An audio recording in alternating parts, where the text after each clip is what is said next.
60 years on from the Paris massacre, and the wounds run deep. One day before the anniversary, President Macron attended the official commemoration alongside relatives of the victims. He paid tribute to them, yet no word of an apology from the man who is running to keep his job in next year's election, not even a public speech. In a written statement put out by the president's office, Macron observed a minute of silence in memory of the victims of the bloody repression of October 17, 1961. He admitted the facts, the crimes committed that night under the authority of Maurice Papon are inexcusable for the Republic.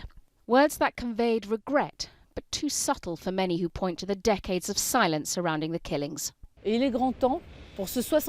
It's high time on this 60th anniversary that a strong statement be made at the highest level of the state to recognise the responsibility of the French state in this massacre.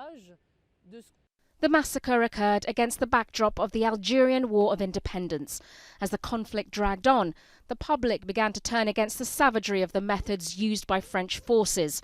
Throughout this turbulent time, one man came to embody those traits, Maurice Papon. A senior police official in France's Nazi collaborationist Vichy government, Papon forcibly deported more than 1,500 French Jews to die in concentration camps.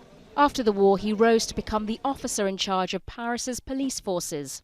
In his role, Papon ordered the violent suppression of the October 17th march in Paris, where 25,000 men, women and children gathered across the city to protest against a curfew that prevented Algerians leaving their homes at night. Police charged at the crowds, killing dozens, and hurled many into the River Seine to drown, their bodies never to be found, and the precise number of those killed still unknown. It took 51 years for a French president to recognize the killings. In 2012, the then President François Hollande acknowledged the massacre and renounced France's colonial past. But he stopped short of an apology and was roundly criticized by right-wing opponents.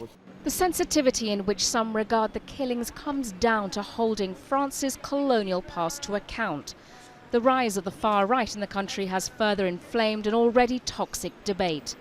Papon was eventually imprisoned for the crimes he committed during World War II. But for the victims of the 1961 massacre and their families, it is an event which exposed the unrestrained powers of the authorities at the time and the grief and damage that it left behind. Sonia Gallego, Al Jazeera.